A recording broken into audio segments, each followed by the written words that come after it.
کہ دلوں میں غم تو ہے پر آبروئے غم نہیں باقی، دلوں میں غم تو ہے پر آبروئے غم نہیں باقی، عقیدت کو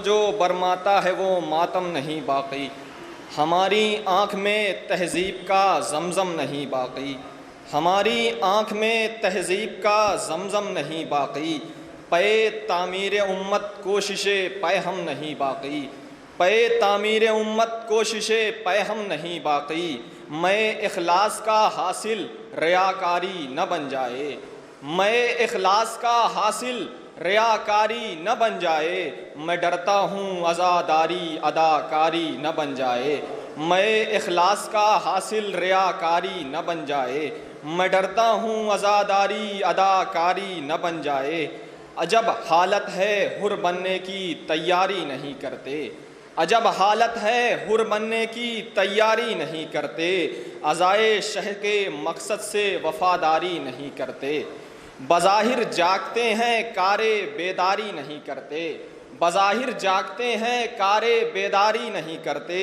جو لائے انقلاب ایسی عزاداری نہیں کرتے، جو لائے انقلاب ایسی عزاداری نہیں کرتے، کہاں سے آئے گا یہ عہد بد رفتار جنبش میں، کہاں سے آئے گا یہ عہد بد رفتار جنبش میں، ہمیں مصروف ہیں بے روح جذبوں کی نمائش میں، شریعت کے گلوں کو کاٹتی تلوار رسموں کی، شریعت کے گلوں کو کاٹتی تلوار رسموں کی، کھڑی کر دی مقابل دین کے دیوار رسموں کی، شریعت کے گلوں کو کاٹتی تلوار رسموں کی، کھڑی کر دی مقابل دین کے دیوار رسموں کی، بنی جب سے جہالت قافلہ سالار رسموں کی، بنی جب سے جہالت قافلہ سالار رسموں کی، عزا کے نام پر ہوتی ہے بس تکرار رسموں کی، عزا کے نام پر ہوتی ہے بس تکرار رسموں کی، رواجوں کا اندھیرا کھا گیا نور حقیقت کو، رواجوں کا اندھیرا کھا گیا نور حقیقت کو، بدل ڈالا ہے کچھ لوگوں نے تصویر شریعت کو، رواجوں کا اندھیرا کھا گیا نور حقیقت کو، بدل ڈالا ہے کچھ لوگوں نے تصویر شریعت کو، شہیدوں کے ہدف سے دور ہوتے جا رہے ہیں ہم، شہیدوں کے ہدف سے دور ہوتے جا رہے ہیں ہم، کہ اب اپنے شرف سے دور ہوتے جا رہے ہیں ہم، موتی اور صدف سے دور ہوتے جا رہے ہیں ہم، حقیقت میں نجف سے دور ہوتے جا رہے ہیں ہم، حقیقت میں نجف سے دور ہوتے جا رہے ہیں ہم، لہٰذا ذہن و دل کے بند دروازوں کو کھولے ہیں ہم، لہٰذا ذہن و دل کے بند دروازوں کو کھولیں ہم، ذرا سا آؤ مل کر اپنی اس حالت پہ رو لیں ہم،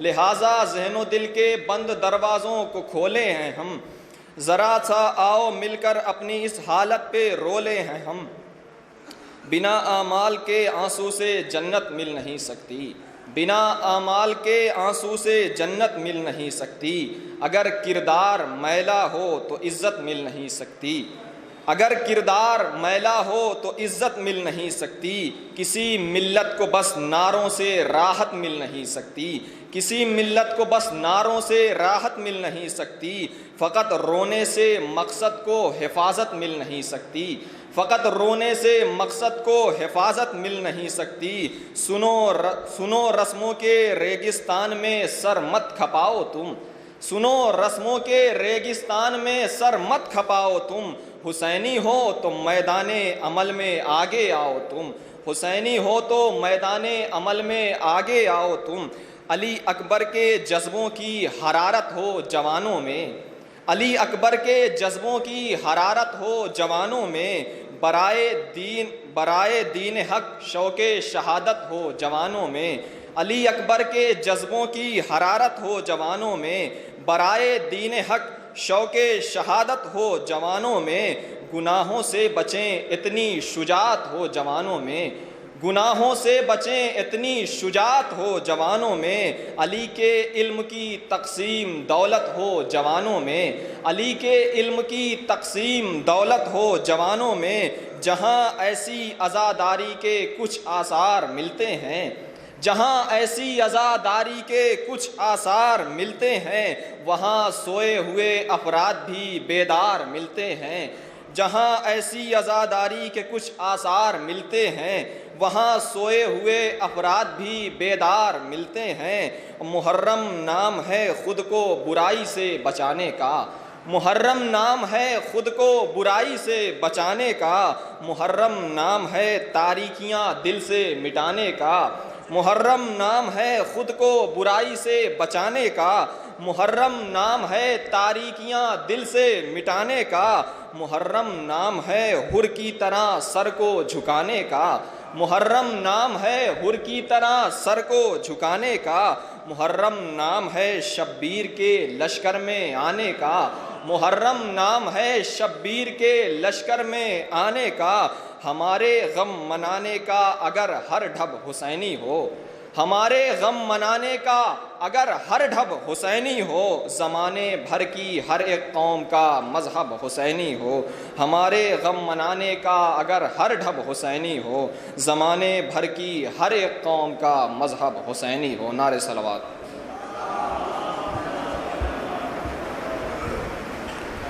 ابھی آپ حضرات مولانا جواز صاحب کی زبانی ایک انقلابی نظم سماعت کر رہے تھے۔ ہمارے دیار جلال پور میں بھی مرحوم ظفر حسین صاحب ایک انقلابی شاعر گزرے ہیں جنہوں نے امام خمینی علیہ الرحمہ، علامہ اقبال اور عزاداری پہ ایک انقلابی نظمیں لکھی ہیں۔ بس ان کا ایک بند سنا کے میں مولانا موصوف کو آواز دوں کہ وہ کہتے ہیں کہ ڈال کر پانی نشیبوں میں بناتا ہے فرات، ڈال کر پانی نشیبوں میں بناتا ہے فرات، سرخ رنگت دے کے پہنچاتا ہے سکوں کی زکوٰۃ، بے کفن لاشوں پہ آخر کب تلک جشن ممات، کیا ابھی تک تو نے پہچانا نہیں ظرف حیات، کربلا کا ذکر ہی کافی ہے رونے کے لیے، ہیں یہ منصوبے عزا سے ہاتھ دھونے کے لیے، ہیں یہ منصوبے عزا سے ہاتھ دھونے کے لیے۔ گزارش کی جا رہی ہے عالی جناب عزت مآب آغا غلام محمد مہدی صاحب قبلہ سے کہ وہ رونق افروز منبر ہوں اور اپنے نورانی بیانات سے مومنین کو فیض یاب کریں۔ بالخصوص میں علماء حضرات سے گزارش کر رہا ہوں کہ سامنے تشریف لائیں، یہ مولانا موصوف نے خود مجھ سے گزارش کی ہے۔ میں جو بھی علماء حضرات ہیں میں ان سے خصوصی گزارش کر رہا ہوں کہ سامنے تشریف لائیں۔ بآواز بلند نعرہ صلوات۔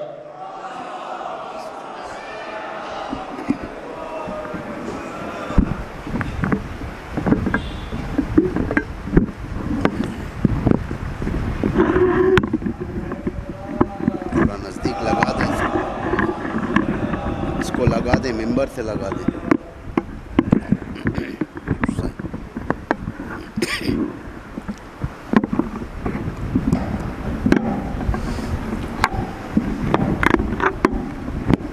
السلام علیکم۔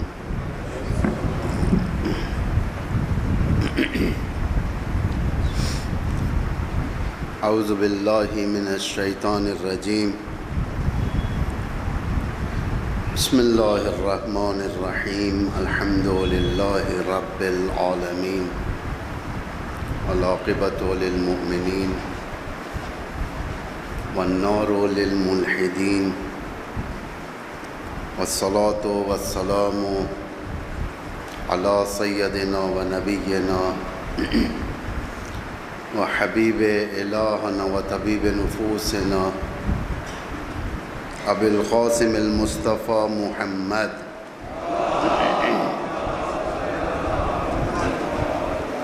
وعلی آلہ الاطیبین الاطہرین منتجبین المطہرین المعصومین المظلومین الہداة المہدیین والہماة المستضعفین، لا سیما بقیت اللہ فی الارضین، ولعنت اللہ علی اعدائہ من الان الی یوم الدین۔ اما بعد فقد قال اللہ العزیز الحکیم، بسم اللہ الرحمن الرحیم، ان اللہ لا یغیر ما بقوم حتی یغیروا ما بانفسہم۔ صلوات ارشاد فرمائے محمد وآل محمد پر۔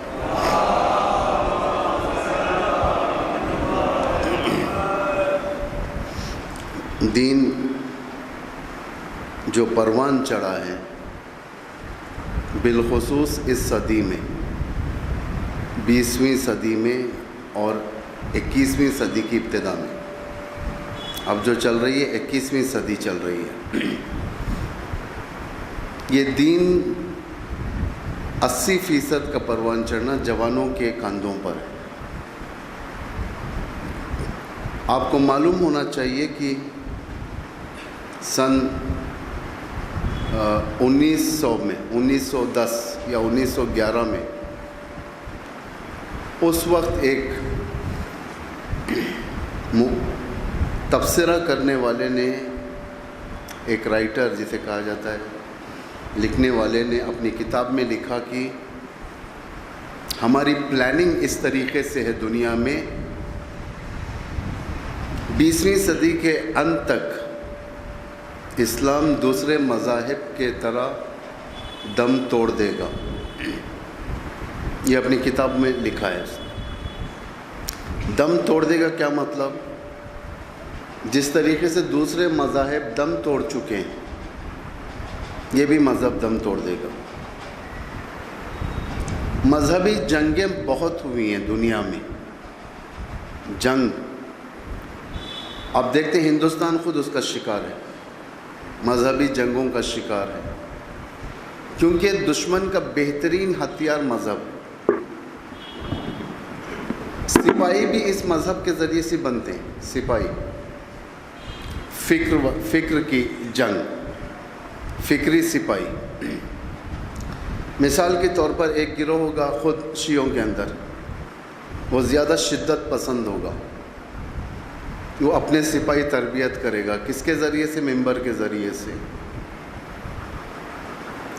بعض اپنی فکر کو لوگوں کے حوالے کریں گے تاکہ وہ فکر کے مطابق لوگ چلیں اور میری زندگی ان لوگوں کی زندگی کے ساتھ وابستہ رہے گی۔ یہ مذہبی جنگ ہے، در حقیقت مذہب کے ساتھ کھلواڑی کرنا ہے، مذہب کے ساتھ کھیلنا ہے، جوانوں کے ساتھ کھیلنا ہے۔ دنیا بھی اسی کرائٹیریا پر، اسی معیار پر آگے بڑھی ہے۔ مذہبی جنگیں بہت آسان جنگیں، مذہبی جنگوں کی مدت 30 سال کی مدت ہوتی ہے۔ گلف وار نہیں ہے، یہ کھاڑی والی جنگ نہیں ہے، کھاڑی والی یدھ جسے کہا جاتا ہے وہ نہیں ہے۔ امریکہ آئے، 2-3 میزائل مارے عراق پر، اس کے بعد فوج کو اندر داخل کر دے، جنگ ختم ہو گئی۔ مذہبی یدھ کا سابقہ اور دنیا میں تجربہ 30 سال کا ہے۔ سب سے پہلے مذہبی یدھ جو چھیڑی گئی تھی آج سے 600 سال پہلے، کہاں پر چھیڑی گئی تھی؟ فرانس میں، جرمنی میں۔ کس کے درمیان؟ مسیحیت کے 2 گروہوں کے درمیان۔ ان کے 2 گروہ ہیں، ایک ہے کیتھولک، ایک ہے پروٹسٹنٹ۔ ان کے 2 گروہ، جیسا مسلمانوں میں 2 گروہ ہیں، ایک ہے شیعہ، ایک ہے سنی، ویسا کرسچنز میں بھی کیتھولک، پروٹسٹنٹ۔ یہ ان کی مسجد کو نہیں جاتے، وہ ان کی مسجد کو نہیں آتے، یعنی مسجد یعنی ان کا گرجا گھر، چرچ، وہ نہیں جاتے، یہ ان کے چرچ کو نہیں آتے۔ اور جب یہ جنگ چھڑی تھی، روایت میں ہے، روایت مطلب یہ مت سمجھیں کہ جیسا ائمہ اہل البیت کے دور میں راویان ہوتے ہیں، روایت راوی رپورٹرز کو کہتے ہیں، ریکارڈ ہے، ثبت ہو چکا ہے۔ ایک رات میں کئی ہزار جنازے گرائے گئے تھے، قتل عام، چرچیں جلائی گئی تھیں۔ یہ مذہب کے خلاف اتنی بڑی جنگ چھیڑی گئی تھی، 30 سال بعد مسیحیت کا فرہنگ بدل گیا، ورنہ مسیحیت کا فرہنگ اسلامی فرہنگ کے نزدیک تھا، ان کے پاس حجاب تھا، ان کے پاس غیرت تھی، ان کے پاس اچھے کردار تھے. یہ جنگ نے سارے کے سارے فرہنگ مذہب کو بدل دیا. توجہ کریں، یہ سب دقیق بحث ہے، کیونکہ میں جس نتیجے کی طرف آنا چاہتا ہوں یہ مقدمے کے طور پر مجھے بیان کرنا ہی پڑے گا، چاہے آپ کو پسند آئے یا نہ آئے. توجہ کریں آپ لوگ تھوڑا.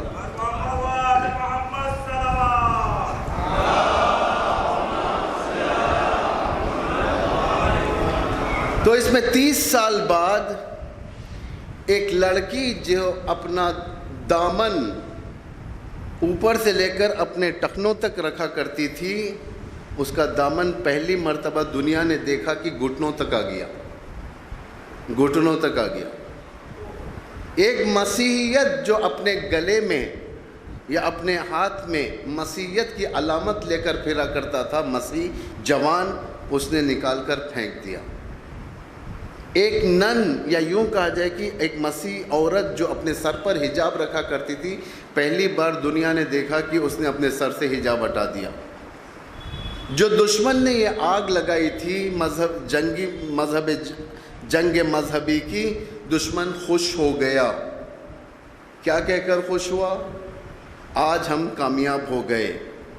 لوگوں کو زمینوں کے لحاظ سے توڑا نہ جائے، لوگوں کو علاقوں کے لحاظ سے تفریقہ نہ ڈالا جائے، لوگوں میں بانٹا نہ جائے.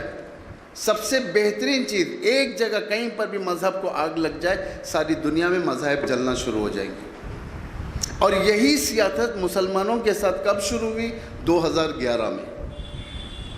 2011 میں جس وقت داعش منحوس یہ گروہ تھا، حزب شیطان، جب سیریا پر آ گیا تھا اور انہوں نے یہ اعلان کیا کہ ہم حکومت بنائیں گے دولت الاسلامیہ فی العراق و شام، داعش ISIS، Islamic state of Iraq and شام، یہ بنائیں گے.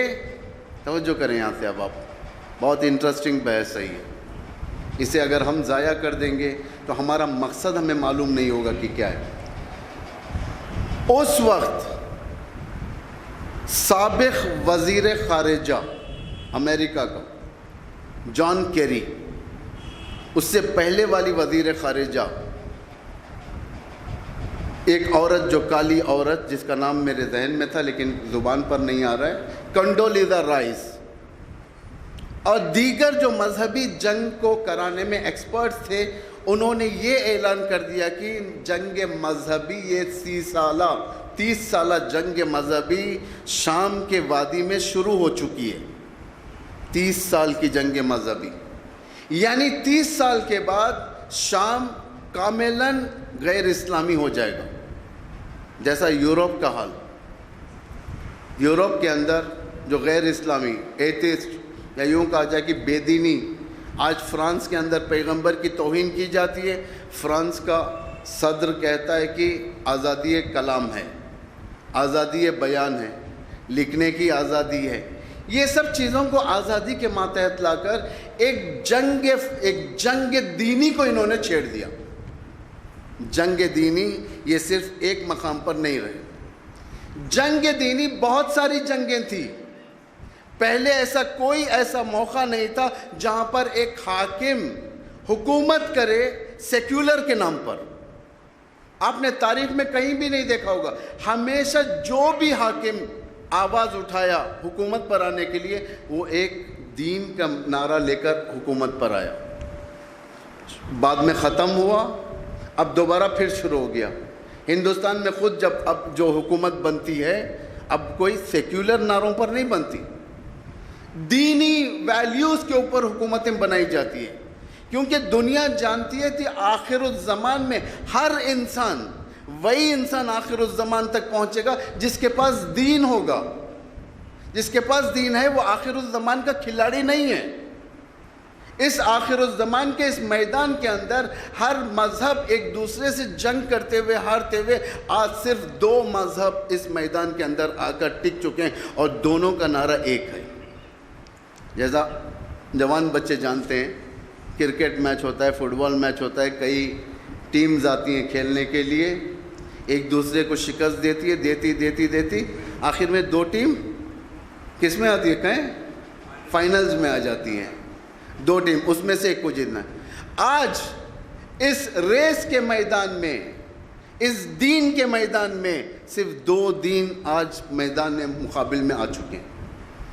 دونوں کا نظریہ اتفاق سے ایک پیرلل نظریہ ہے, یعنی مساوی چلنے والا, لیکن ایک حق ہے, ایک باطل ہے.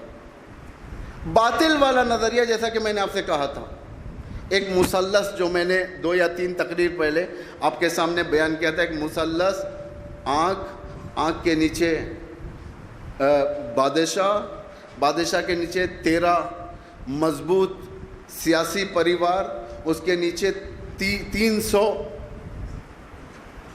امیر پریوار دنیا کے, اس کے نیچے سارے کے سارے انڈسٹریز آئیں گے, ایجوکیشنز آئیں گے, تعلیمی ادارے آئیں گے, کام کرنے والے ادارے آئیں گے. یہ سب ہوتے ہوتے آخر میں بکرے بنائے جائیں گے. بکرے کون؟ جانور کون؟ میں اور آپ, یعنی عام انسان, جن کی ابتدا کس طریقے سے ہوگی؟ ابتدا پیدائش کے بعد اسکول پڑھے گا, اسکول کے بعد کالج کے بعد کام میں جائے گا, لون لے گا, ساری زندگی لون پھیرتے ہوئے گزر جائے گی, آخر میں مر جائے گا, قبر میں جا کر بیٹھ جائے گا. یہ عام انسان کی زندگی. لیکن ایک پیرلل نظریہ, اسی کے مقابل میں ایک نظریہ قائم ہوا, وہ نظریہ حق. وہ اب اسی مثلث کے اندر اگر دیکھا جائے تو اوپر آنکھ نہیں ہے, اوپر الہی قدرت ہے. اس کے نیچے جو 13 اور 300 کتنے ہوئے, یہ 313. اس خدائی قدرت کے نیچے جو بادشاہ یہ لوگ بتاتے ہیں, ہمارے پاس وہ بادشاہ نہیں ہے, امام زمانہ ہے. توجہ کریں آپ لوگ. اس کے نیچے یہ 313 جو اس کے بادشاہ کی مدد کرتے ہیں دنیا پر حکومت حاصل کرنے کے لیے, ہمارے پاس 313 ناصر بنیں گے امام کے, جس کے بعد حکومت ہوگی امام کی. دنیا کے اندر ایک عدالت کی حکومت قائم کی جائے گی. کہیں پر بھی آپ روایت میں بتا دیں کہ امام زمانہ آنے کے بعد مذہب کی بنیادوں پر ہی حکومت قائم کریں گے. بتا دیں کہیں پر بھی, بھائی امام کس مذہب کے؟ اسلام کے. امام کس فرقے سے ہیں؟ شیعہ فرقے سے. امام تشریف لائیں گے زمین پر, حکومت کس کی قائم کریں گے؟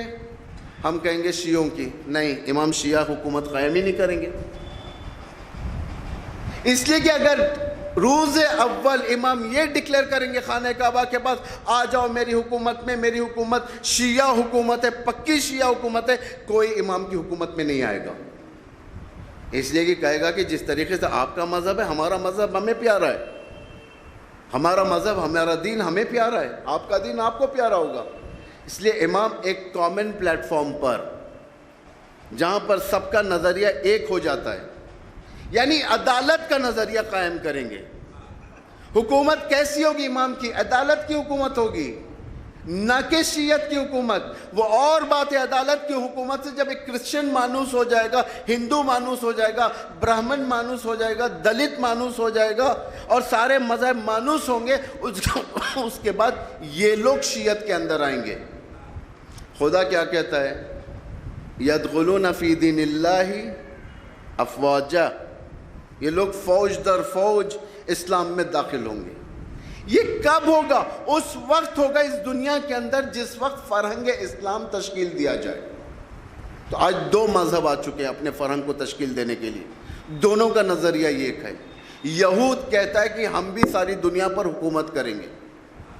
3 حال سے خالی نہیں ہے بھائی, 3 حال سے خالی نہیں. پہلا, ہم لوگ مالک ہوں گے دنیا کے, اور ہماری جو اتباع کریں گے, ہماری جو پیروی کریں گے, وہ لوگ ہمارے نوکر ہوں گے.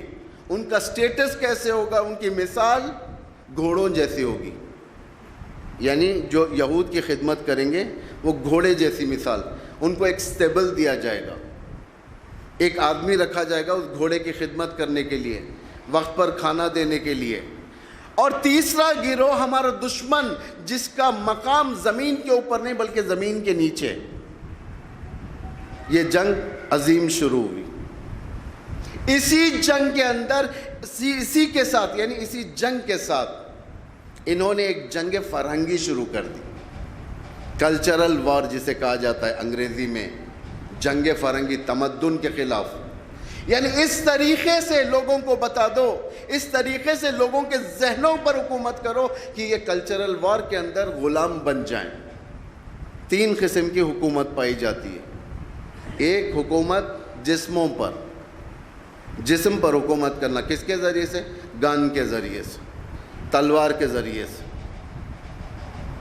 آرمی کے ذریعے سے، فوج کے ذریعے سے گھیرے میں لے لیں گے، حکومت کریں گے، جیسا یزید کی حکومت جسموں پر تھی، معاویہ کی حکومت، جیسا فرعون کی حکومت تھی، جیسا نمرود کی حکومت تھی، یہ جسم پر حکومت ہے۔ ایک حکومت ہے دلوں پر حکومت ہے، جو انبیاء کی حکومت تھی۔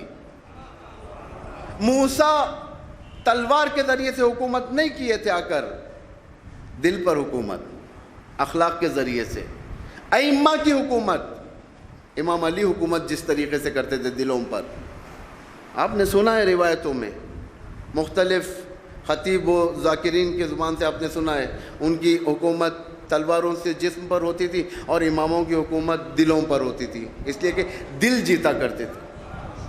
جب یہ دونوں خانہ پوری ہو چکی، دشمن کے پاس تیسرا راستہ نہیں ہے، جوان بیدار ہو چکا ہے، جہاں پر بھی تلوار کی حکومت ہوتی ہے جوان سمجھ جاتا ہے کہ ہم باطل ہے، جہاں پر بھی دل جھک جاتے ہیں جوان سمجھ جاتا ہے کہ یہاں پر ہمارا کوئی حاکم ہے۔ تو ایک تیسری جنگ شروع کیا دشمن، وہ جنگ ہے دماغ کو کنٹرول کرنے والی جنگ، ذہنوں کو کنٹرول کریں۔ کس طریقے سے کنٹرول کریں؟ دنیا کے جو آج چل رہا ہے، میں آیتیں اس کی آپ کے سامنے تلاوت کروں گا میں، کہ آج انسان کو معلوم ہو جائے کہ کس طریقے کی آج جنگ میں ہم گرفتار ہیں۔ آج کی جنگ دنیا کی سب سے خطرناک ترین جنگ ہوگی۔ آج ظاہراً ہم بت پرستی کے خلاف بولیں گے، لیکن ہماری مسجدوں کے اندر بت پرستی آ جائے گی۔ آج ظاہراً ہم دشمن کے فرہنگ کے خلاف بولیں گے، دشمن کا فرہنگ ہمارے گھروں کے اندر آ جائے گا۔ آج ظاہراً ہم شیطان کے خلاف بولیں گے، خود شیطان ایک ٹاور کی شکل میں خانہ کعبہ کے سامنے آ جائے گا۔ مختلف، یعنی یہ نہیں کہ ہم جا کر حملہ کریں گے، تمہارے خدا کو اتنا چھوٹا کر دیں گے کہ ہمارے شیطان کا سایہ تمہارے خدا کے اوپر گرے گا۔ خانہ کعبہ، جب آپ لوگ کنکر مارتے تھے، شیطان کی ایک علامت کیا ہے؟ ابولک کہتے ہیں انگریزی میں، اور فارسی میں بھی اور اردو میں بھی ابولک کہا جاتا ہے۔ ابولک ٹاور کو کہتے ہیں، ایک ٹاور ہوتا ہے جو آپ لوگ کنکر مارتے ہو خانہ کعبہ کے پاس جا کر، 3 بت، ابولک ہے وہ، ابولک یعنی ایک ٹاور ہے وہ، اسے کنکر مارتے۔ دشمن کو پسند نہیں آیا، شیطان کو کنکر مارنا شیطان پرستوں کو پسند نہیں آیا۔ شیطان پرستوں نے یہ ارادہ کیا کہ ہم اس کو ختم کر کر اسی شیطان کو خانہ کعبہ کے اوپر لا کر مسلط کر دیں گے۔ شیطان پرست کون ہے؟ کیا یہ جو مندر جاتے ہیں شیطان پرست ہیں؟ جو بتوں کے سامنے سجدہ کرتے ہیں شیطان پرست ہیں؟ نہیں، شیطان پرست ایک قوم ہے جو حقیقت میں شیطان کی پرستش کرتی ہے۔ یہ لوگ انسان کی بلی دیتے ہیں۔ امریکہ کے اندر ایک مقام ہے، اس مقام کے پاس تمام دنیا کے بڑے بڑے سیاست مدار جاتے ہیں، وہاں پر 8 سال کے بچوں کو، یعنی 2 سال کے بچے سے لے کر 8 سال کے بچے کو خرید کر لے کر جاتے ہیں لوگ، اور لے جا کر زندہ نظر آتش کر دیتے ہیں، انسانی بلی دی جاتی ہے۔ شیطان پرستی اسی کو کہا جاتا ہے، جسے سورہ سبا کے اندر آیت نمبر 40 میں جا کر دیکھیں، جب خدا محشر میں چیلنج کرے گا ان لوگوں کو ٹھہرا کر، کیا یہی وہ لوگ تھے جو تمہاری عبادت کیا کرتے تھے؟ تو یہ لوگ کہیں گے کون؟ ملائکہ کہیں گے نہیں، ایسا نہیں ہے پروردگار، بل یعبدون الجن، یہ لوگ جن کی پرستش کیا کرتے تھے، جن کی پوجا کیا کرتے تھے، وَبِهِمْ مُؤْمِنُونَ، اور اس کے اوپر ایمان رکھتے تھے، مومن تھے جن کے یہ لوگ۔ توجہ کریں، شیطان پرستی ایک فرہنگ لانا چاہتا ہے، جو اس فرہنگ کے ذریعے سے آپ اور ہمیں اسلام کے ہویت سے نکال کر باہر کر دیں، یعنی دیگر ہم مسلمان نہ دیکھیں، ظاہراً نام مسلمان ہوگا لیکن چہروں سے اسلام کے آثار نہیں ہوگے، مسخ ہو چکے ہوں گے چہرے۔ مسخ وہ قرآنی مسخ نہیں ہے جو بندر میں مسخ ہو گئے تھے لوگ، یعنی اتنا چہرہ ان کا پھیکا ہو جائے گا، مشرکین اور کفار کے ساتھ انہیں ٹھہرایا جائے، پتہ نہیں چلے گا کہ یہ کون ہے، شیعہ ہیں کون ہے۔ خود پروردگار حدیث قدسی میں کیا فرماتا ہے؟ پروردگار فرماتا ہے کہ یا ایھا المؤمنون، اے مومنو۔ مومن کسے کہتے ہیں؟ جو ایمان رکھتے ہیں اللہ پر اور وہ چیزیں جس پر ایمان رکھنا اسے۔ اے المؤمن لا تلبسوا لباس اعدائی، تم لوگ اپنا سٹائل میرے دشمن کے سٹائل پر نہ لاؤ، اپنے لباس میرے دشمن کے لباس میں نہ کرو، تم میرا دشمن کا لباس نہیں پہنو۔ صاف سیدھی بات۔ لا تأکلوا اکل اعدائی، خدا کہتا ہے کہ تم میرے دشمن کا کھانا نہیں کھاؤ، تم میرے دشمن کی شباہت پیدا نہیں کرو، تم میرے دشمن کے ساتھ ساتھ نہ چلو۔ یعنی آج دنیا کیا کرتی ہے؟ اپنے آپ کو مسخ کرتی ہے، یعنی اپنے چہرے سے بدل دیتی ہے۔ انسان کل تک یہ تھا کہ فارم میں دیکھا جاتا تھا، فارم میں پورا جاتا، لنگ جسے کہتے ہیں، میل فیمیل جینڈر، لنگ کہتے ہیں نا ہندی میں، میل فیمیل، یہ دو چیزیں تھیں، دنیا نے اس میں اضافہ کر دیا تھرڈ جینڈر۔ تیسرا کیا ہے؟ مرد عورت، تیسرا یعنی نہ مرد ہے نہ عورت، اضافہ کر دیا، صرف اور صرف اس لیے کہ تم اپنے فرہنگ سے بیگانے ہو جاؤ۔ دشمن خاموش نہیں بیٹھتا، دشمن چاہتا ہے کہ تمہارے فرہنگ کے اوپر اپنا فرہنگ غالب کر دے۔ فرہنگی جنگ خطرناک جنگ ہے۔ اس کا لشکر کون ہے؟ فرہنگی جنگ کا لشکر کون ہے؟ فرہنگی جنگ کا لشکر مولوی بھی ہو سکتا ہے، فرہنگی جنگ کا لشکر امام جماعت بھی ہو سکتا ہے، فرہنگی جنگ کا لشکر اپنا ٹیوٹر بھی ہو سکتا ہے، یعنی تربیت کرنے والا۔ فرہنگی جنگ کا لشکر خود اپنا موبائل ہو سکتا ہے، فرہنگی جنگ کا لشکر خود اپنے بھائی بہن ہو سکتے ہیں، فرہنگی جنگ کا لشکر خود اپنا کلچر ہو سکتا ہے۔ یعنی فرہنگی جنگ اتنی خطرناک جنگ ہے، اگر اس کے اندر ہم ہار گئے تو شاید ہمیں اصل دین کا راستہ نہ ملے۔ دین ستیزی کے لیے جس وقت ہمیں جانا پڑے گا، دین ستیزی جو ہو رہی ہے اسے حفاظت کرنے کے لیے جانا پڑے گا، تو ہمیں نیرو نہیں ملے گی کہ کون جائے گا، کون سپاہی بنے گا۔ تو اس کلچر کو، اس تمدن کو، اس فرہنگ کو زمین پر جاری رکھنے کے لیے عدالت کا فرہنگ سب سے بڑے محاذ کے اوپر آج جنگ کر رہا ہے۔ توجہ کریں آپ لوگ، زینت دنیا میں انسان پڑ چکا ہے، دنیاوی زینت کے اندر پڑ چکا ہے انسان۔ کس لحاظ سے؟ اس لحاظ سے کہ اس کے پاس آج الگو نہیں ہے، الگو نہیں ہے اس کے پاس، کہ امام صادق علیہ السلام فرماتے ہیں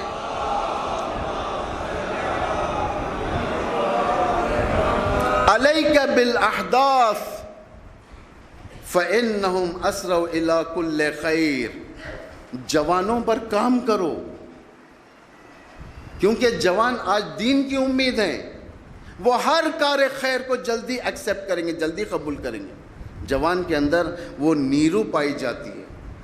آج اگر حضرت زینب کو حفاظت کرنے کے لیے مدافعان اہل حرم کی تربیت ہوئی اور محسن حججی جیسے جوان، کتنی سال تھی محسن حججی کی؟ 26 سال۔ محسن حججی جیسا ایک جوان حضرت زینب کی تربیت کرنے کے لیے گیا، حفاظت کرنے کے لیے گیا، وہ کہاں سے سیکھا؟ کیا کسی فوجی کے کیمپ سے سیکھا؟ فوجی کے چھاؤنی سے اس نے جنگ سیکھی؟ نہیں، وہ کہاں سے مدافع حرم بنا؟ اسی عزاداری سے۔ محسن حججی کی تاریخ اٹھا کر دیکھیں، محسن حججی آپ کی طرح سبیل بھی لگاتے تھے، جوان تھے، کتنے سال میں شہید ہوئے؟ 25 سال۔ میں ایک دو واقعے بیان کروں گا، میں واقعہ دلوں کو جھنجھوڑ دینے والے واقعے۔ 25 سال کا جوان، اوج جوانی، یہ وہ عمر ہے معمولاً جو ہندوستان کے اندر یا نئی شادی انسان کرتا ہے، زندگی بساتا ہے، یا شادی کرنے والا ہوتا ہے۔ محسن حججی شادی ہو چکی تھی، نئی شادی ہوئی، حضرت زینب کے اوپر مصیبت آئی، فوراً اپنا نام لکھا دیا۔ ان کی دعائیں کیا تھی؟ ہمیشہ یہ دعا تھی کہ ان کی کہ خدایا مجھے کربلا کے شہداء میں شامل فرما۔ ہم بھی تو دعا کرتے ہی ہیں، زیارت نامے میں کیا پڑھتے ہیں؟ زیارت وارثہ میں ڈکٹیٹ کیا گیا زیارت وارثہ، امام نے فرمایا اس طریقے سے بولو، اے کاش ہم بھی کربلا میں ہوتے تو ہم آپ کے ساتھ کامیاب ہوتے، ہم آپ کے ساتھ بڑے مقام تک پہنچ جاتے۔ لیکن یہ شخص یہ دعا کرتا تھا، کہتا تھا کہ خدایا مجھے کربلا کے شہداء کا مزہ دے، یعنی جیسی شہادت کربلا میں۔ خدا نے قبول کیا اس جوان کی دعا کو۔ کیا کیا؟ آپ نے سنا کیسے شہید ہوئے؟ یہ گئے جس بیابان میں ان کی ڈیوٹی تھی، یہ زیادہ لوگ نہیں تھے، 2 یا 3 لوگ تھے، جس بیابان میں ان کی شہادت ہوئی وہاں 3 دن سے تھے۔ 3 دن سے ان کے پاس نہ کھانے کو تھا کھانا تھا، نہ پانی کو پینے کو پانی تھا، کیونکہ کربلا کی شباہت ہے۔ آپ صرف کربلا کو 61 ہجری کے حد تک محدود نہ کریں، کربلا لامحدود ہے زمان کے لحاظ سے، کربلا ہر زمانے میں ملے گی، بشرطی کہ کربلائی بن جائیں۔ کربلائی کب؟ 24/7 یعنی ہمیشہ۔ ایک بار اٹھ کر اگر ہم نماز شب پڑھ لیں، ایک بار اٹھ کر زندگی الہی طریقے سے ایک دن کی کر لیں، وہ آسان ہے، ایک بار نماز شب پڑھنا آسان ہے، لیکن باقی رہنا نماز شب پر مشکل ہے۔ ایک بار مومن بننا آسان ہے، مومن بن کے زندگی گزارنا مشکل ہے۔ خداوند متعال قرآن میں کیا کہہ رہا ہے؟ یا ایھا الذین آمنوا آمنوا۔ خدا کفار سے نہیں کہہ رہا ہے اے کفار تم آؤ ایمان لے آؤ، اے مومنو تم خود ایمان لے آؤ، اے شیعو شیعہ بن جاؤ۔ کتنی بڑی بات ہوئی ہے، اے شیعو شیعہ بن جاؤ۔ خداوند متعال کیا کر پرفیکٹ ڈگری جسے کہا جاتا ہے، سند خدا دے رہا ہے۔ اولئک ھم المؤمنون حقا۔ مومنین کے بھی ورائٹیز ہوتے ہیں، مومنین حقیقی مومن بھی ہوتے ہیں۔ اولئک ھم المؤمنون حقا، یہ حقیقی مومن نہیں ہے۔ اولئک ھم الکافرون حقا، یہ واقعی کافر ہیں، صحیح کافر ہیں، یعنی ان کے پاس دشمنی ہے پوری کی پوری اسلام کے خلاف، یعنی ورائٹیز ہوتے ہیں۔ محسن حججی ہماری ورائٹی کے مسلمان نہیں تھے، ہماری ورائٹی کے مومن نہیں تھے۔ محسن حججی حقیقت میں مسلمان و مومن و موحد تھے۔ 25 سال کی عمر میں انہیں امام حسین کی شباہت کی شہادت ملی۔ انہوں نے دعا کی۔ آپ نے وہ تصویر دیکھی پورٹریٹ جس میں ایک شمر یا منحوس شخص جیسی صورت والا محسن حججی کو لے کر جا رہا ہے، پیچھے دیکھیں کتنی مکروہ صورت، اور محسن حججی کی سامنے بالکل اچھی خوبصورت، اور وہاں پر خیمہ جل رہا ہے، آسمان لال ہے۔ یہ کوئی فوٹو شاپ نہیں، حقیقی تصویر ہے، حقیقی تصویر ہے۔ یہ جس طریقے کی شہادت اس نے چاہی اللہ نے ویسے ہی شہادت اس کو دی، کیونکہ اللہ دیتا ہے۔ 6ویں امام سے پوچھا گیا، امام صادق سے پوچھا گیا، یا ابن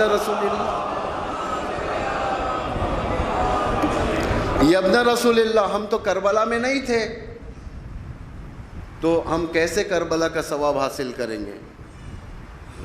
امام اس دور کے امام حسین، اس دور کا امام وقت یعنی امام صادق فرماتے ہیں دیکھو تمہارا دل کس طرف مائل ہے، اگر حق کی طرف مائل ہے تو تم کربلا میں تھے، اگر باطل کی طرف مائل ہے تو تم کربلا میں نہیں تھے۔ آسان ہے پہچان کرنا۔ یہاں پر امام علی کے دور میں جنگ جمل کی جب وکٹری ہوئی، جیت ہوئی، تو اس کے بعد ایک شخص آیا امام کے پاس، یہ نہج البلاغہ میں ہی آنے کے بعد کہنے لگا، رونے لگا، خوشی سے رو رہا تھا۔ اس نے امام سے کہا کہ یا امیر المومنین، میرا ایک بھائی ہے، فلاں شہر میں رہتا ہے، وہ بہت خوش ہوتا اگر آج یہاں ہوتا، کیونکہ آپ کا چاہنے والا ہے۔ اس طریقے سے کہا۔ امام نے اسے ایک میزان بتایا۔ امام نے فرمایا کیا اس کا دل میرے ساتھ ہے؟ اس کا دل میرے ساتھ ہے، صرف محبت میں نہیں، ہر صفت میں ہونا چاہیے. اگر علی عدالت کا 100% امام ہے تو ہمیں عدالت کا کم از کم 1% کا راستہ تو طے کرنا چاہیے. اگر علی سخاوت کا 100% امام ہے تو ہمیں سخاوت میں 1% تو آگے بڑھنا چاہیے. اگر علی علم کا مرکز ہے تو ہمیں اس علم کی وادی میں تھوڑا بہت تو اترنا چاہیے. تھوڑی بہت شباہت کہ ہم کہنے کو رہے کہ امام ہم نے آپ کے راستے پر چلنے کی کوشش کی. توجہ کریں آپ لوگ. امام نے فرمایا کیا اس کا دل ہمارے ساتھ ہے؟ بے شک ہے. تو یقیناً اسے بھی جنگ کا ثواب ملے گا. ایک فرہنگ بنایا اماموں نے کس طریقے سے شیعہ ہمارے ساتھ رہے ہر دور میں ساتھ رہے. کیونکہ یزید اور یزیدیت اور حسینیت کی جنگ ایک دور خاص میں ختم ہونے والی نہیں ہے، ہمیشہ چلنے والی ہے. جس طریقے سے اس دور میں یزید تھا، شمر تھا، عمر سعد تھا، خولی تھا، تو آج بھی وہ کیریکٹرز موجود ہیں. اس دور میں فرد کی شکل میں تھے، آج حکومتوں کی شکل میں. یزید کا کام کیا تھا؟ ہرملہ کا کام کیا تھا؟ ہرملہ نے کس پر تیر چلایا تھا؟ بچے پر تیر چلایا تھا. دوسرے خاندان عطرت کے نوجوان بچوں پر تیر چلایا تھا. کیا آج ہرملہ کا کیریکٹر ہے؟ ہرملہ کا کیریکٹر ہے. سعودی عرب نے جس وقت یہ ارادہ کیا کہ ہم یمن پر حملہ کریں گے، سب سے پہلے کہاں پر حملہ کریں؟ اس نے کہا کہ سب سے پہلے وہاں حملہ کرو جہاں دودھ کی فیکٹری ہے، جہاں بچوں کا دودھ کا پاؤڈر بنتا ہے. یعنی ہرملہ زمان ہے. شہید مطہری نے اسرائیل کو اس زمانے کا شمر کہا. شہید مطہری اتنا بڑا شہید اسلام کا، اسرائیل کو شمر زمان کہتا ہے، یعنی ہر زمان. آج بھی ایک خندق ہے جہاں پر کل ایمان اور کل کفر کے درمیان جنگ ہے. کل ایمان اور کل کفر، امیر المومنین کل ایمان کل کفر عمرو ابن عبدوت ہے نا. عمرو ابن عبدوت آپ نے سنا ہی ہوگا. کل ایمان کہ کل کفر کے مقابل میں کل ایمان آ گئے. کیا اس دور میں کل ایمان اور کل کفر نہیں ہے؟ کل ایمان کسے کہتے ہیں؟ جہاں مرکز ہے ایمان کا. کل کفر جہاں کفر کا مرکز ہے. اس لیے امام جب ظہور فرمائیں گے زمین پر، امام کے جو ایجنڈا ہے، امام کا جو برنامہ ہے، اس برنامے کو جا کر آپ لوگ دیکھیں. ہر جمعے کی صبح میں آپ پڑھتے ہو، ہر جمعے کے صبح دعائے ندبہ، اس کے اندر امام کیا فرماتے ہیں؟ امام فرماتے ہیں این الحادم ابنیت الشرک والنفاق. کہاں پر ہے وہ جو شرک اور نفاق کے اداروں کو گرائیں گے؟ یعنی امام جب تشریف لائیں گے کفر اور نفاق کے ادارے گرائے جائیں گے. وائٹ ہاؤس امام گرائیں گے. موساد کا ٹارگٹ، موساد کا اڈا امام توڑیں گے. آل سعود کا محل امام توڑیں گے. خانہ کعبہ کے سامنے یہ بڑا شیطان جو رکا ہوا ہے ٹاور کی شکل میں، اسے امام توڑیں گے. این الحادم ابنیت الشرک والنفاق. کتنے یہاں پر بیان کیے گئے؟ تقریباً 15 امام کے برنامے بیان ہیں یہاں پر. 15 برنامے. N الحادم ابنیت الشرک والنفاق، N العدالت الجور والنفاق. اس طریقے کچھ ہے جو اس وقت زبان پر نہیں آ رہا ہے، لیکن آپ لوگ دعائے ندبہ میں دیکھ سکتے ہو. یہ ایک فرہنگ بنا رہے امام کے آنے سے پہلے، ایک فرہنگ بن جائے عدالت کا. یہ فرہنگ دشمن آج توڑنا چاہتا ہے. ایک حکومت جسم پر حکومت، ایک حکومت دلوں پر حکومت. دلوں پر حکومت کس کی حکومت ہے؟ دلوں پر حکومت امام علی کی حکومت ہے، امام حسن کی حکومت ہے، رسول اللہ کی حکومت ہے اخلاق کے ذریعے سے. لیکن آج کا دشمن ذہنوں پر حکومت کر رہا ہے. کس طریقے سے حکومت کر رہا ہے؟ خدا نے اس کے برنامے کو 1400 سال پہلے قرآن میں نازل کر دیا. 1400 سال پہلے. توجہ کریں آپ، کیونکہ کل آخری تقریر ہے. تھوڑی بہت باتیں میں عورتوں کے بارے میں بھی کرنا چاہتا ہوں، لیکن انشاءاللہ تھوڑا وقت میں اضافہ بھی لے سکتا ہوں اگر آپ کی اجازت ہے تو. ایک صلوات پڑھے محمد والے محمد.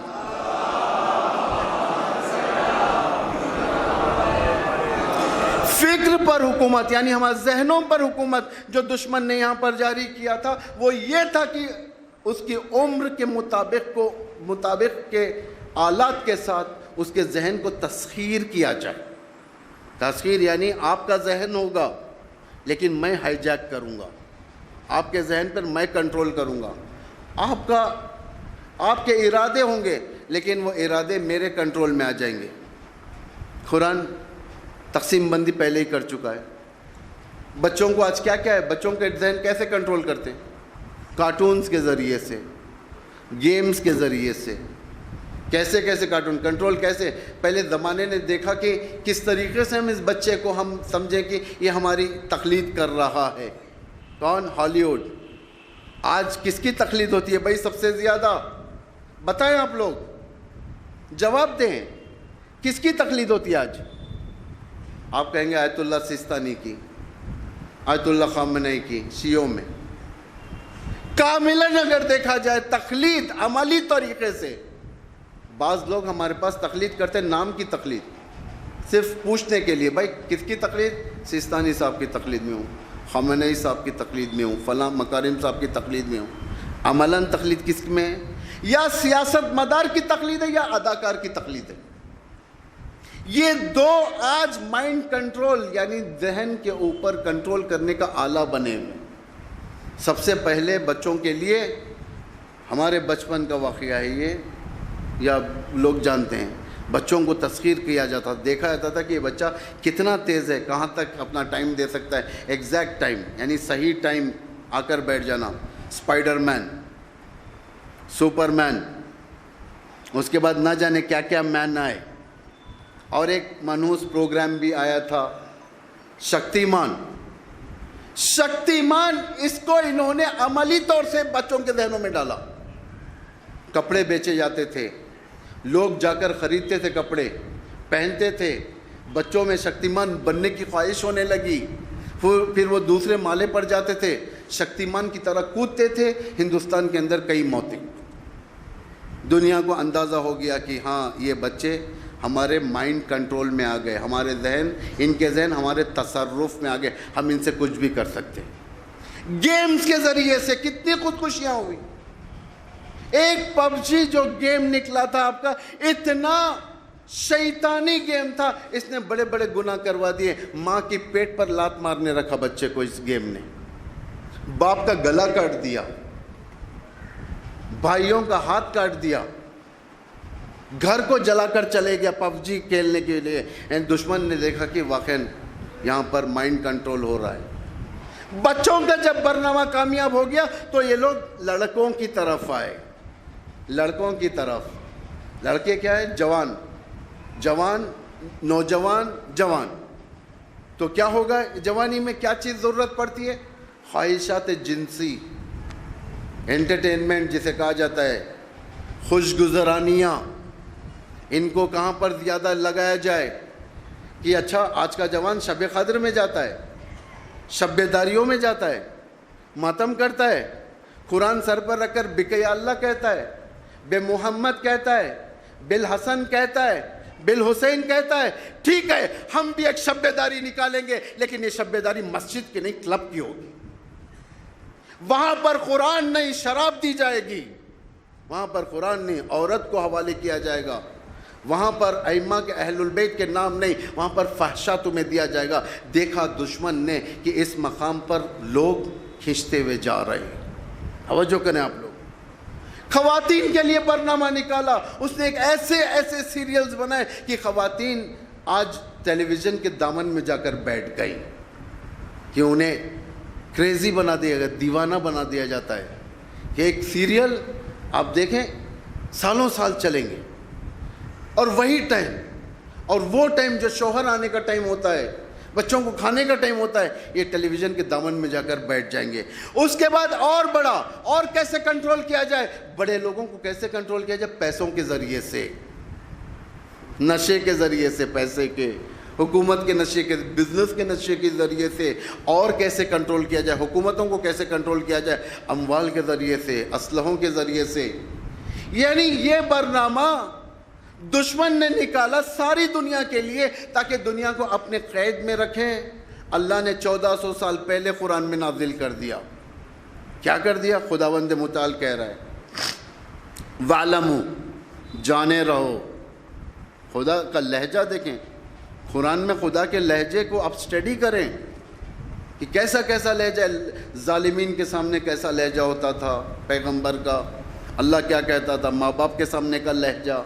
ہم لوگ اصول بھول چکے ہیں، قرآن کی آیتیں پڑھ چکے ہیں. قرآن کو ہم نے ایک فصلی کتاب بنا لی ہے جس میں مقدمہ ہوگا، جس کے اندر دوسرے سبجیکٹس ہوں گے، سبجیکٹ وائز کتاب ہوگی. لیکن قرآن فصولی والی کتاب نہیں ہے، تدریجی والی کتاب ہے. توجہ کریں. وَاعْلَمُوا، جانے رہو، اَنَّمَا الْحَيَاةُ الدُّنْيَا، کہ تم جس دنیا کے پیچھے جاتے ہو اس دنیا کی زندگانی انہی چیزوں کے اندر ہے. لعبٌ، لعب کھیل. سب سے پہلے کس کا نام لایا؟ کھیل. اور کھیل کہاں سے شروع ہوتا ہے؟ بچوں سے. مائنڈ کنٹرول ایجنڈے یہ سب قرآن بتا دے رہا ہے پہلے ہی. بصیرت حاصل کرو، تمہارے سامنے یہ ساری جالیں بچھائی جائیں گی. لعبٌ، کھیل کے ذریعے سے. آج ایک باپ آفس سے آ جائے، بیٹھ جائے، سب سے پہلے بچہ اس کا جو ہوگا باپ کے چہرے کو پیار کرنے نہیں جائے گا، باپ کے جیب میں ہاتھ ڈالے گا موبائل نکالنے. یعنی ذہن کنٹرول میں آ چکا ہے. آپ سمجھیں کیسے؟ دشمن تو میں نے کوئی ایسی اسکول میں نہیں بھیجا جسے مائنڈ کنٹرول ہو. بچہ تو ہمارے گھر میں پروان چڑھا ہے. ماں نمازیں پڑھنے والی ماں ہے، میں بھی نمازیں پڑھنے والا، حلال روزی کھلانے والا، اور میں چوطرف سے دیکھتا ہوں کہ بچہ کہاں جا رہا ہے، تربیت کرتا ہوں. یہ کیسے غربی فرہنگ آیا؟ ہم سمجھتے ہیں مسجد میں شیطان نہیں آتا. مسجد آخر الزمان کے اندر، مسجد کے اندر شیطانی فرائض بیان کیے جائیں گے. خدا کا گھر شیطان کے کنٹرول میں ہو جائے گا. کیا خانہ کعبہ شیطان کے کنٹرول میں نہیں ہے؟ آپ جس خانہ کعبہ کا طواف کرتے ہو کیا وہ اہل ایمان کے کنٹرول میں ہے یا شیطان کے کنٹرول میں ہے؟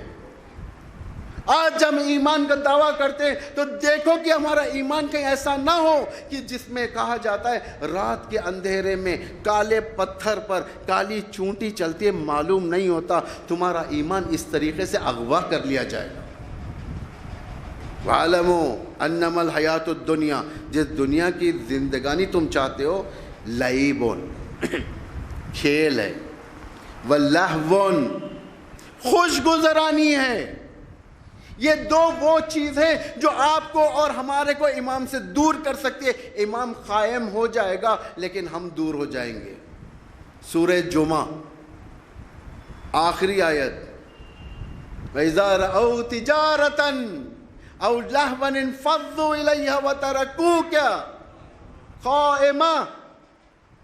جیسے ہی یہ لوگ تجارتاً و لہواً، خوش گزرانیاں، بزنس اور خوش گزرانیاں کو دیکھ لیں گے، وَتَرَكُوكَ، تجھے ترک کر دیں گے، قَائِمًا، جبکہ تو قائم شدہ ہوگا. کیا خطرے کی گھنٹی ہے یہ قرآن جو بیان کر رہا ہے. خبردار کہیں ایسا نہ ہو کہ اموال، زندگانی دنیا تمہیں امام سے دور کر دے جبکہ امام قیام کر جائے گا. امام منبر پر ہوگا. رسول منبر پر تھا، جیسے ہی تجارت کی گھنٹیاں بجی لوگ رسول کو چھوڑ کر چلے گئے تھے. رسول کو چھوڑ کر چلے گئے تھے. وَتَرَكُوا کیا، خداوند متعالیٰ کہہ رہا ہے وَتَرَكُوا کیا، تجھ کو چھوڑ دیا انہوں نے. کس بنا پر؟ تجارت. ابن زبیر ابن عوام، زبیر کیسا آدمی تھا؟ امام علی نہج البلاغہ میں فرماتے ہیں زبیر بن عوام، زبیر بن عوام امام کا پھوپھی زاد بھائی تھا، پھوپھی کا لڑکا تھا، ذہین تھا. 14 سال کی عمر میں سب سے پہلے جو رسول کی فوج کا انٹیلیجنس منسٹر بنا وہ زبیر تھا. اتنا چالاک، وہ اتنا ذہین تھا، دشمن کے حالات، دشمن کے فوج کے اندر سے لا کر پیغمبر کو بیان کرتا. 14 سال کا لڑکا تھا. امام علی سے محبت کرنے والا تھا، بہت زیادہ محبت کرتا تھا. صورت دیکھ کر امام کی خوش ہو جاتا تھا. ایک لمحے کے لیے امام کو چھوڑنے کو پسند نہیں کرتا تھا. ایک لمحے کو. ایک مرتبہ رسول تشریف فرماتے، امام علی اور زبیر کی طرف رسول نے پوچھا زبیر سے پوچھا، زبیر تم علی کو دیکھ کر مسکراتے ہو، کتنا چاہتے ہو؟ یا ابن رسول اللہ بہت چاہتا ہوں. بہت چاہتا ہوں علی سے، میں محبت کرتا ہوں. زبیر ایک دن ایسا دیکھ رہا ہوں کہ تم علی کو چھوڑ کر چلے جاؤ گے، چھوڑ دو گے تم علی کو. یا رسول، چونک گیا زبیر، یا رسول اللہ وہ دن نہ آئے، میرے لیے بدعا کریں تاکہ میں مر جاؤں. پھر کل میں جو آپ کو سنایا تھا جنگ جمل میں جب زبیر آیا تو امام نے یہ بات یاد دلائی. یہ زبیر پلٹ گیا. اب جب زبیر مرا تھا اس کے پاس اتنا سونا تھا کہ تبر سے توڑا جاتا تھا. اتنا سونا ایک معمولی سپاہی کے پاس کہاں سے آیا؟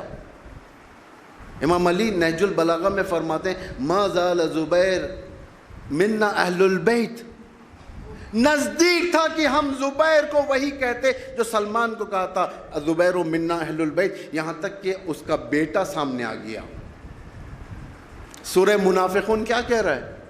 یا ایھا الذین آمنو، اے ایمان والو، اے مومنو، لا تلہکم اموالکم ولا اولادکم عن ذکر اللہ، کہیں ایسا نہ ہو تمہارے اموال اور تمہاری اولاد اللہ کی یاد سے تمہیں غافل کر دے. یعنی دو چیز، اموال اور اولاد. قرآن بیان کر رہا ہے لعب و لہو، پہلا ہتھیار دشمن کا گیمز، کھیل کود. کھیل کود مطلب پرانے زمانے کے نہیں، کبڈی یا کشتی، یہ سب عزت دار گیمز تھے. یہ کشتی کرنا، کبڈی کرنا، بھاگنا، رننگ ریس، یہ سب. لیکن آج کل انسان کا ماتھا سجدے میں چلا گیا، اس سجدے کے خدا کا نام ہے موبائل. انسان کا اخلاص جو اللہ نے نماز میں دکھانے کو کہا، وہ اخلاص اس موبائل میں چلا گیا. یعنی موبائل کے لیے قل ان صلاتی و نسکی و محیای للہ رب العالمین. اب ماجرا پلٹ گیا، قل ان صلاتی و نسکی و محیای للموبائل. الموبائل، تھوڑا سا موبائل کچھ ہو جائے نیا فون. بھائی تنخواہ ہوتی ہے 20,000 کی، لون لے کر 80,000 کا فون لیتا ہے، عذاب میں ڈالتا ہے خود کو. لعب و لہو و زینت، جوانوں کا ہتھیار زینت. میں کل بتاؤں گا، کل امپورٹنٹ ٹاپک ہوگا ہمارا زینت کے بارے میں، کہ کس طریقے سے مسلمان لڑکیوں کے خلاف دنیا نے اب سازش کر رکھی ہے. یہ کیا چاہتی ہے؟ یہ جو نعرے کونے کونے میں اٹھتے ہیں مسلمان عورتوں کے خلاف، یہ سارے کا سارا برنامہ فکسڈ برنامہ ہی ہے. لیکن یہ دنیا کا ارادہ ہے، اللہ کا ارادہ کچھ اور ہے. دشمن کامیاب نہیں ہوگا. زینت و تفاخر بینکم، اب یہ تفاخر بینکم آپس میں فخر، ایگو، غرور، ملٹری پاور، فوج، ہتھیار، یہ سب حکومتی پیمانے پر ہوگا. یعنی ان کا ذہن یہاں سے کنٹرول ہوگا. وَتَكَاثُرٌ فِي الْأَمْوَالِ وَالْأَوْلَادِ، تکاثر یعنی اپنی کثرت. میرا قبیلہ اتنا ہے، بھائی ہمارے جلال پور سے آپ کو اتنے ووٹ مل جائیں گے، بے فکر رہیں. تکاثر فی الاموال والاولاد، اموال پراپرٹیز. میرے پاس اتنے مکانات ہیں، میرے پاس اتنی گاڑیاں ہیں، میرے پاس اتنے وہ ہیں، میرے پاس اتنے یہ، اتنے باغات ہیں، اتنے درخت ہیں، اتنے پھل کے فروٹس کے درخت ہیں میرے پاس. تکاثر. اللہ نے سارا مائنڈ کنٹرول شیطان کا بتا دیا. یہ جب ناکام ہوئے تو انہوں نے حملہ کیا تاکہ اصل اسلام کو ختم کر دیا جائے. اصل اسلام کہاں پر ہے؟ ایران. انہوں نے ارادہ کر دیا اصل اسلام یعنی ولایت فقیہ، ان کو ختم کیا جائے. حملہ کیا، 8 سال حملہ کیا. لیکن اس دوران بھی انہوں نے فرہنگ اسلام کو اتنا اپنے اندر لیا کہ دشمن اسلام کو شکست نہ دے سکا، کیونکہ اسلام شکست کھانے والی حکومت نہیں. جوان جوان بچے آ گئے دنیا کے تبلیغات سے منہ پھیر کر. بھائی ہندوستانی ایک خبر نگار جو 8 سال یعنی 8 سال کی جو جنگ تھی 1980 سے لے کر 89 تک، اس میں عراق کے ایک زندان میں گئی ایرانیوں سے انٹرویو کرنے کے لیے. انٹرویو اس میں عراقی سپاہیوں نے کہا کہ ایرانیوں کے پاس یہاں پر 12 سال کے بچے بھی بیٹھے ہوئے ہیں، 12 سال 13 سال. 13 سال کے بچے کے پاس گئی، وہ نوجوان بچہ تھا، انٹرویو کرنے کے لیے ہندوستانی خبر نگار، یہ کہیں اور کی نہیں ہے، BBC، فاکس، CNN نہیں، ہندوستان کی۔ 13 سال کے بچے کے پاس گئی، بیٹھ گئی، کہنے لگی میں آپ سے کچھ سوال کرنا چاہتی ہوں۔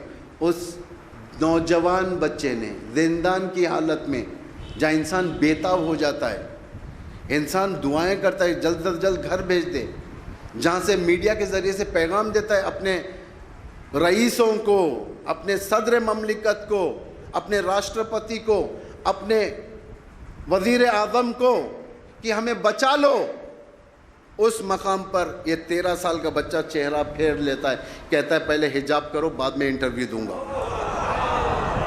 یہ ایمان کہاں سے آیا؟ ایمان کہاں سے آیا؟ یہ قیدی اپنی جان کی پرواہ کیے بغیر کہہ دیتے ہیں کہ پہلے حجاب کرو بعد میں انٹرویو دوں گا۔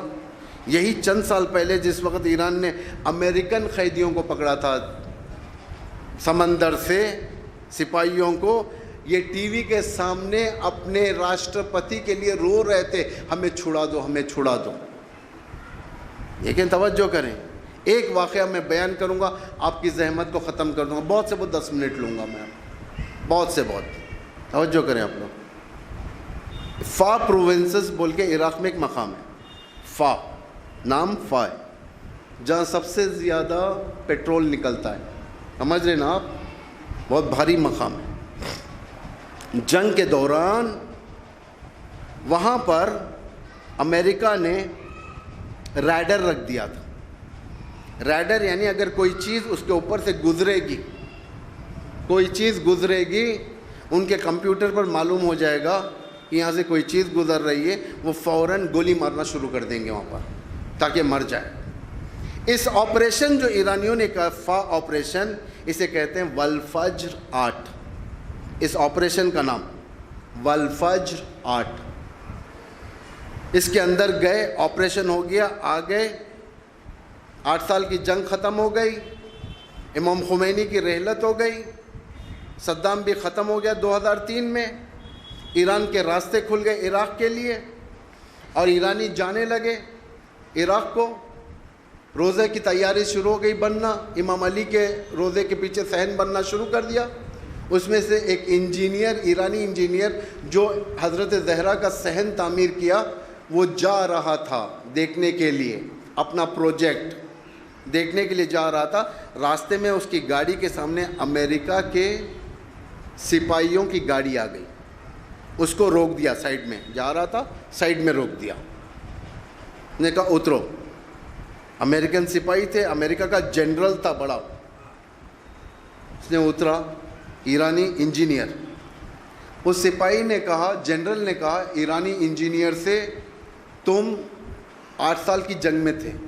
اس نے کہا ہاں تھا، اس وقت سپاہی تھا میں۔ اور تم والفجر 8 یعنی 8 کی جو کارروائی ہوئی تھی ایران کی طرف سے، اس میں بھی تم موجود تھے؟ ہاں تھے۔ مجھے صرف 2 سوال کا جواب دو، 2 سوال کا جواب۔ وہ کہہ رہا ہے جنرل، اگر معلوم نہیں ہے تو مت پھراؤ، کہہ دو معلوم نہیں اور چلے جاؤ۔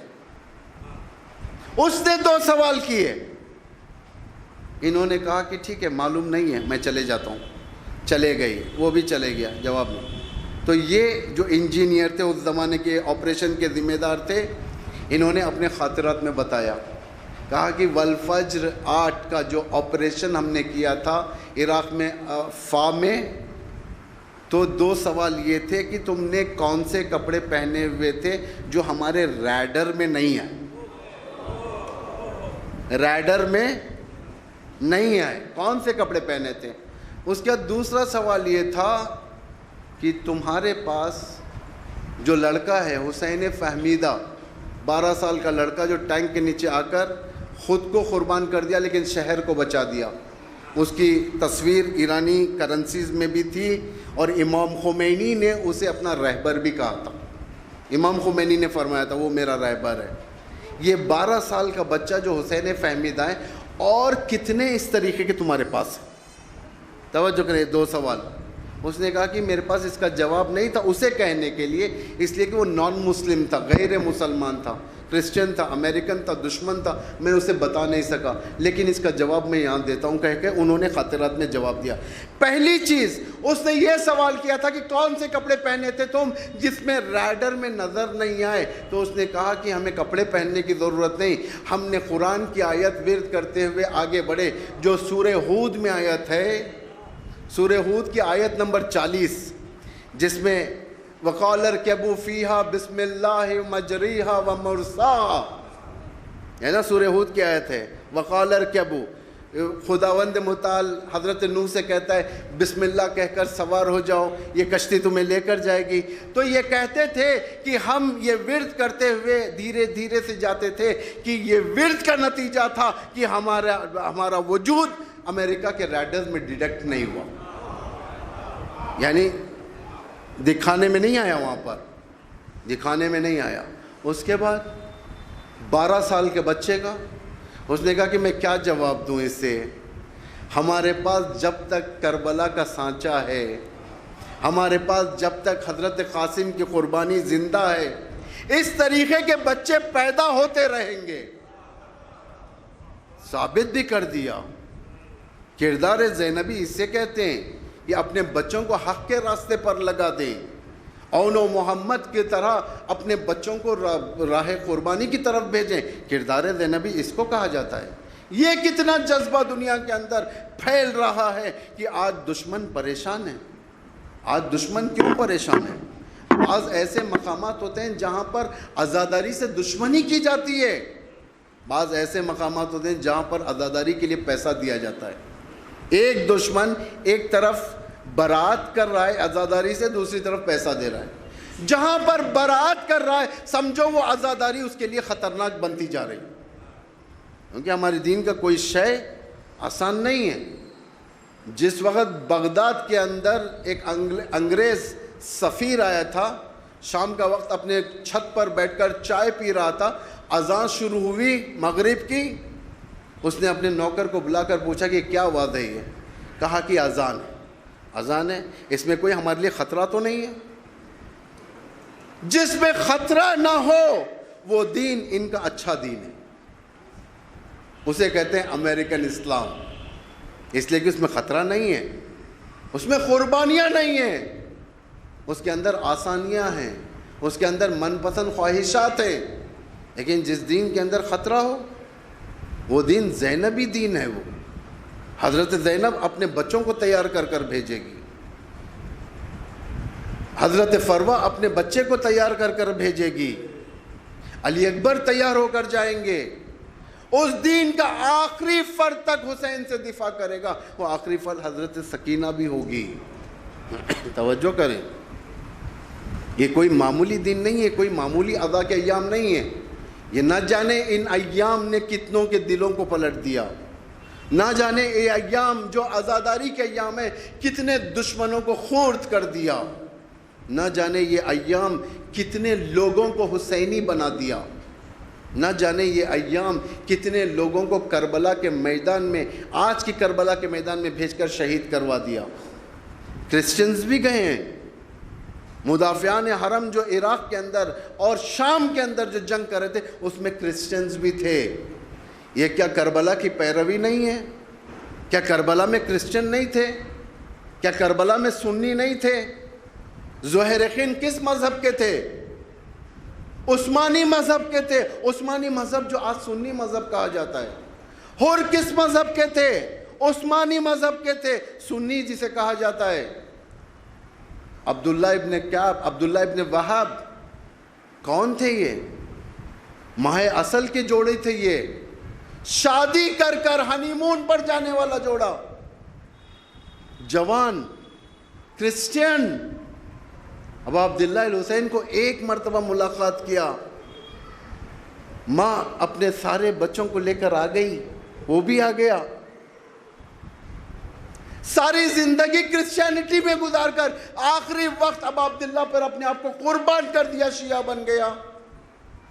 کیونکہ یہ جوانوں کے دلوں کو کھینچنے والا مقام ہے کربلا، عملی طریقے سے کھینچنے والا مقام ہے۔ حضرت سکینہ کا مقام ہے یہ. وقت نہیں ہے ورنہ اور میں اس مطالب کے بارے میں بیان کرتا میں، لیکن بس اب مصائب کی طرف آ جاتا ہوں.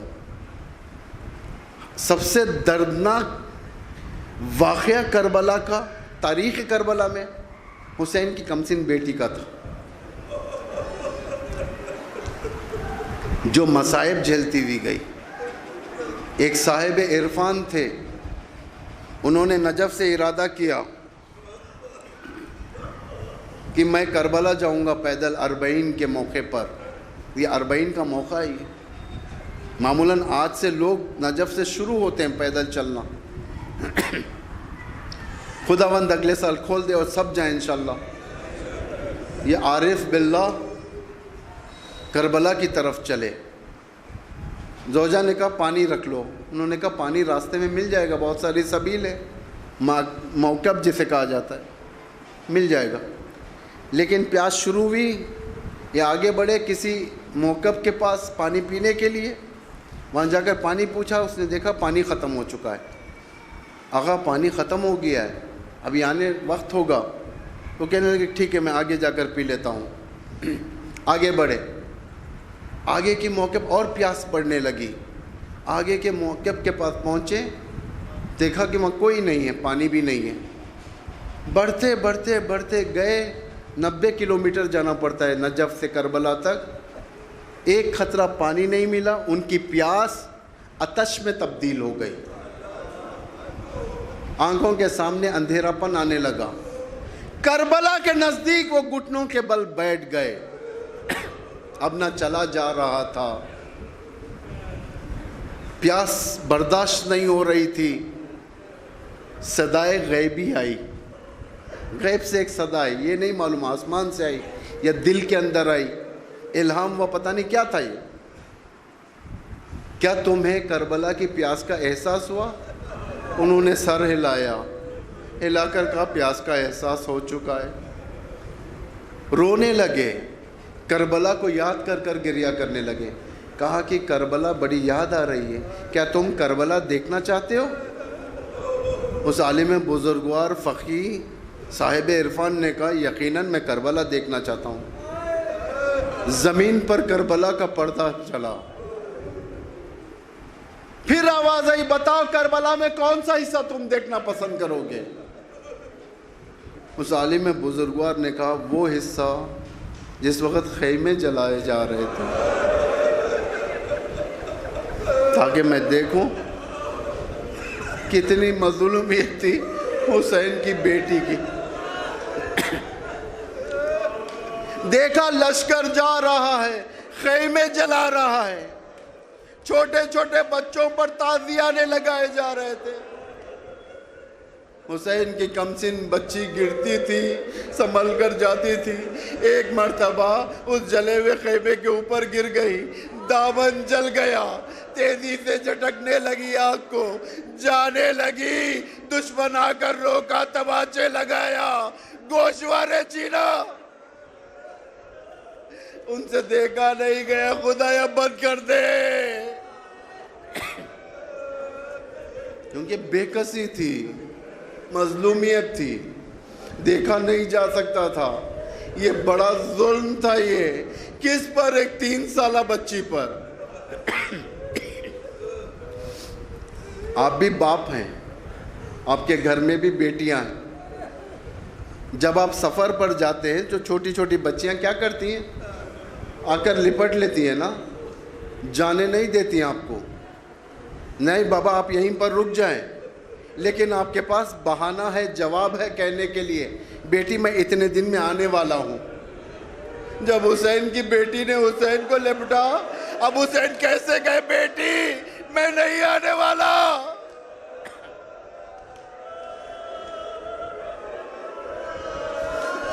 حسین کی بیٹی کیسے کہ حسین سکینہ میں اب آنے والا نہیں ہوں. مصائب کا اوج تھا یہ. پھر یہی غریب زندان شام میں اپنا دم توڑ دیتی ہے. حسین کی ایک کمسن سی بچی اندھیرے زندان میں لیکن اس وقت بڑا دکھ کا وقت تھا جب رہائی ہوئی. حضرت زینب کے لیے بڑا گران تھا.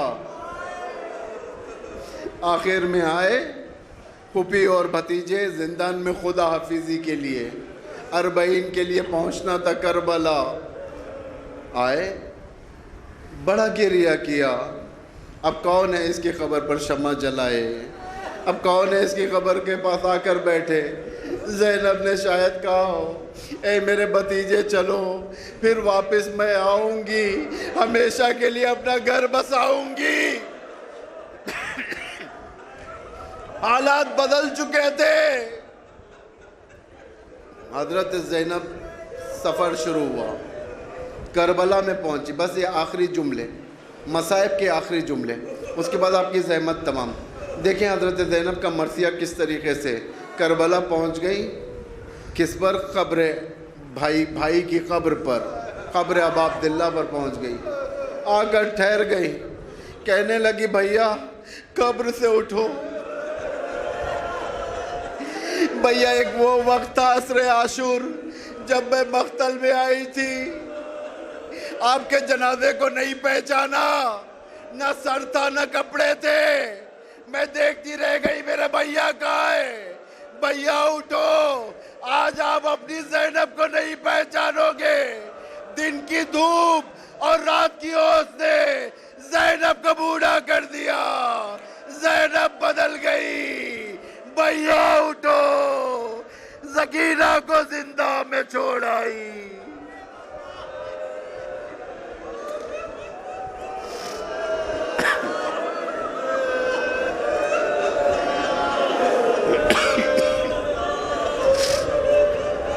لعنت اللہ علی القوم الظالمین سیعلم الذین ظلموا ای منقلب ینقلبون.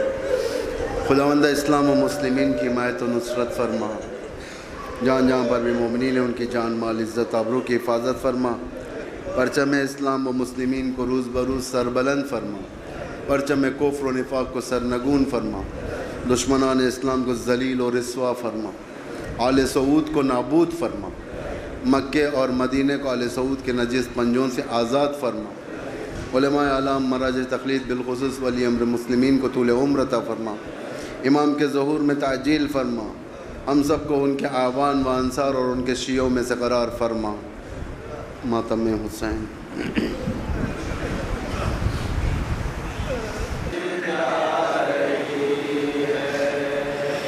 دل پر اٹھائے داغ 72 زینب وطن جا رہی ہے کرب و بلا سے. زینب مضطر وطن جا رہی ہے کرب و بلا سے. زینب مضطر وطن جا رہی ہے. آنکھوں میں آنسو سامنے قبر حسین ہے. آنکھوں میں آنسو سامنے قبر حسین ہے. دل رو رہا ہے کانپتے ہونٹوں پہ بین ہے. بھیا اٹھو تمہاری یہ خواہ ہے. بھیا اٹھو تمہاری یہ خواہ ہے. بھیا اٹھو تمہاری یہ خواہ ہے.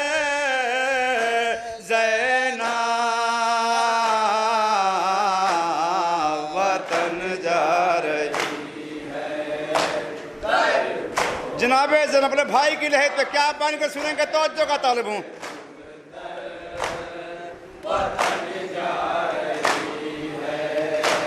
کیا جانے پھر ہماری ملاقات ہو نہ ہو، کیا جانے پھر ہماری ملاقات ہو نہ ہو، موقع ملے ملے نہ ملے بات ہو نہ ہو، پھوٹا ہوا میں لے کے مقدر،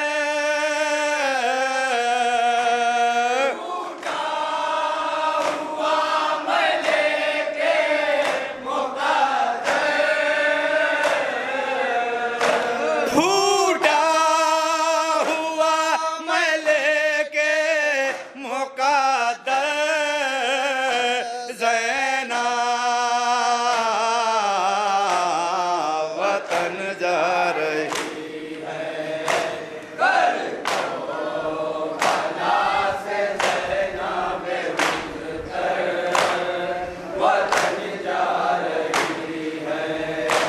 شرمندہ ہوں تمہاری امانت کو کھو چکی، شرمندہ ہوں تمہاری امانت کو کھو چکی، زندان غم میں بالی سکینہ کو رو چکی، اس کو سولا کے قبر کے اندر،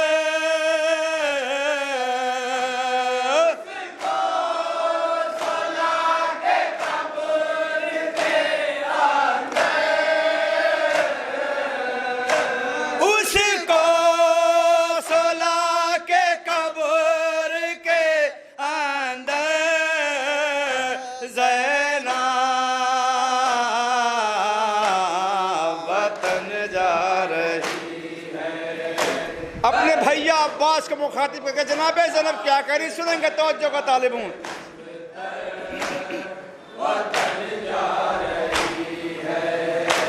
عباس تم کو کیا ہوا، لب کھولتے نہیں، عباس تم کو کیا ہوا، لب کھولتے نہیں، کب سے پکارتی ہوں مگر بولتے نہیں، آ جاؤ اب تو میرے برادر،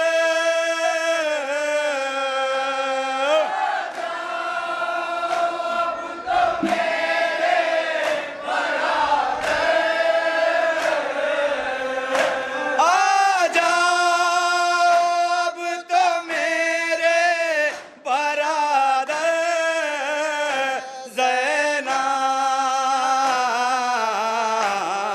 وطن جا رہی ہے،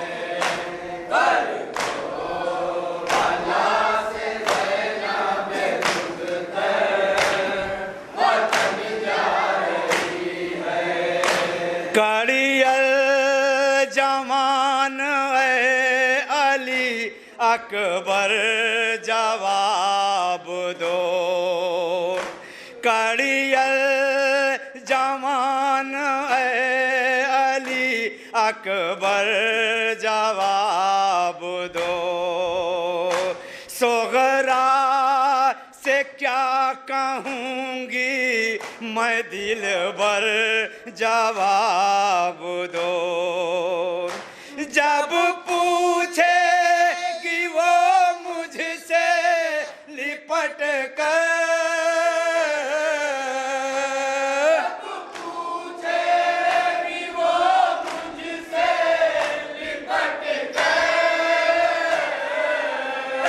جب پوچھے گی وہ مجھ سے لپٹ